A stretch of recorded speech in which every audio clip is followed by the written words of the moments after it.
Hey YouTubers, Brian Betz here, jazz guitar player, educator, professor of jazz guitar at Rowan University in Glassboro, New Jersey. I haven't done a video in a while, and I'm not going to do one unless I feel the need to do one or something I see that I would like to address that I think could help some folks out. The thing I want to talk about today is sight reading, or how about just reading music in general. I feel people get fixated on this sight reading thing. This is what I tell my students in my university teaching and also in my home studio. Or for people that come up to me to just have questions if they see me out playing and they ask me about sight reading or that kind of thing. You need to be literate. I had the mindset for a long time that I had to be able to read anything off of the page the first time at the given tempo. Well, that would be a dream, wouldn't it? There are people out there that can do it. Bravo to them. I think it's wonderful. A friend of mine that I knew, a great guitar player by the name of Tom Giacobetti, could do that, and he was incredibly talented that way. My gosh, it was just a pleasure to. He was a wonderful guitar player, but to see him read, man, it was something. And I always envied that, and it was a long time I wanted that. I wanted to be able to read right at sight. But I tell my guys, people that study with me now, you need to be literate. You need to be able to function in a performing situation and make it happen.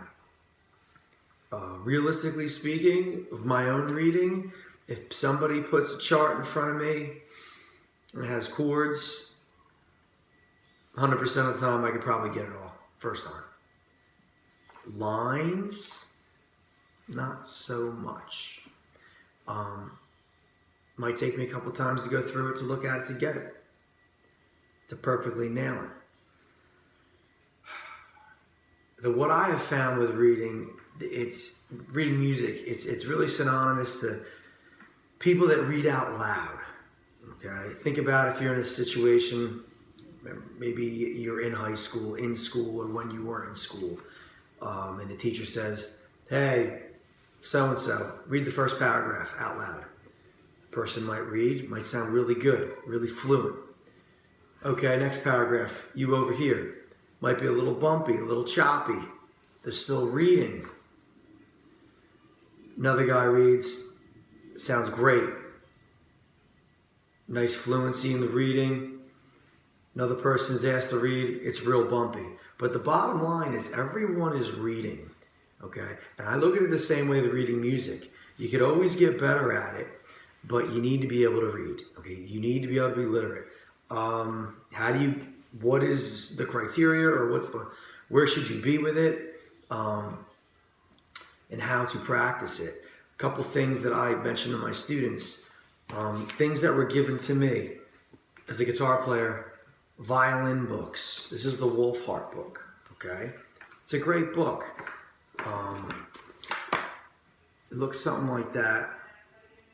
Now, here's the problem. I shouldn't say problem.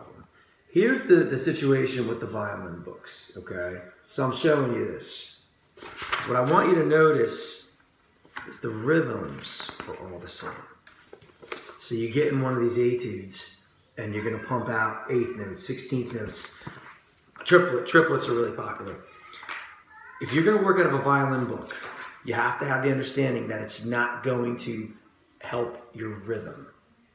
It's going to help your note recognition. That's great. You have to know where the notes are on the instrument, and you have to practice that. But I find personally, and also with my students, it's not necessarily note recognition that is the challenge. It's rhythm.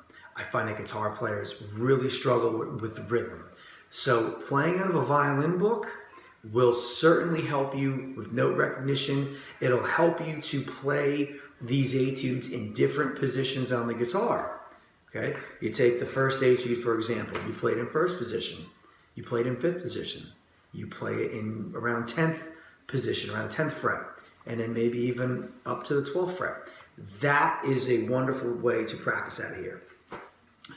But I find that rhythm is the thing that really holds people up. How do you practice rhythm?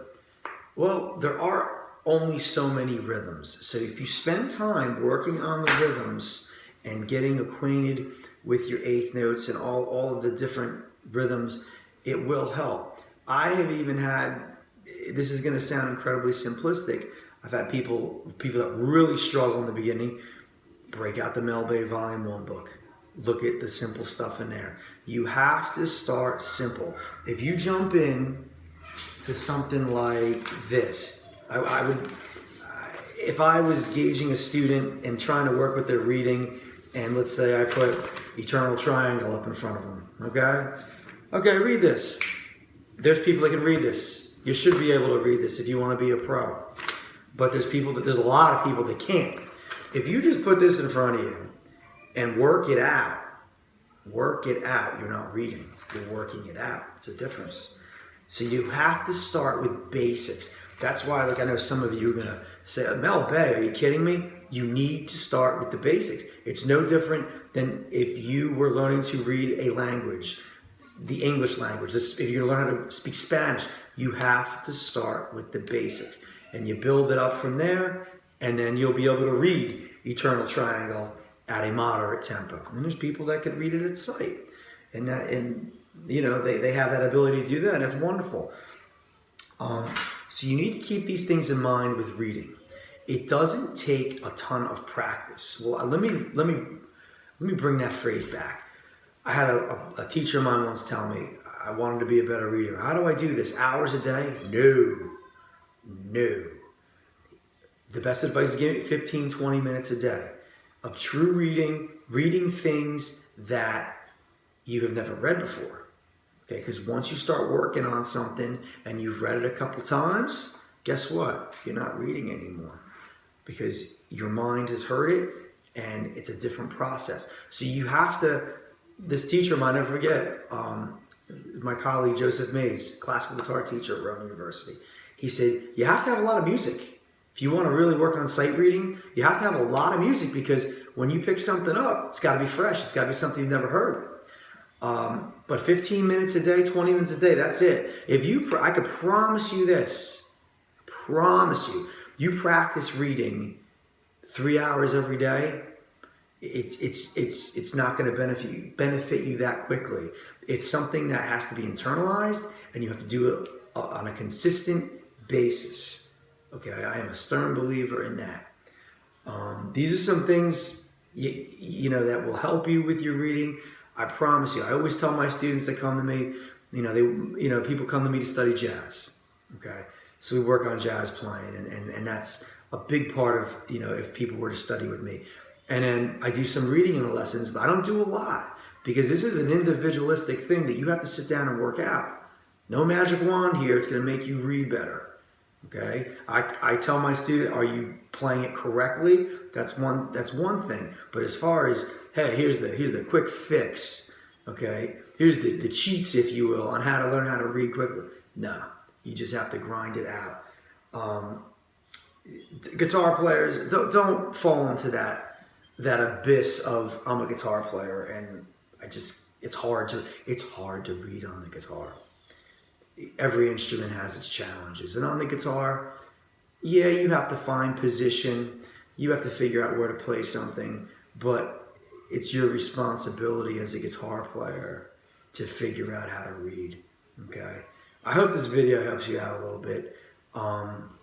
It's a slow process, but if you do it every day, 15-20 minutes, no doubt you will improve at your reading. If you get a chance, check out my website, www.brianbetz.com. brianbetz.com. Until next time.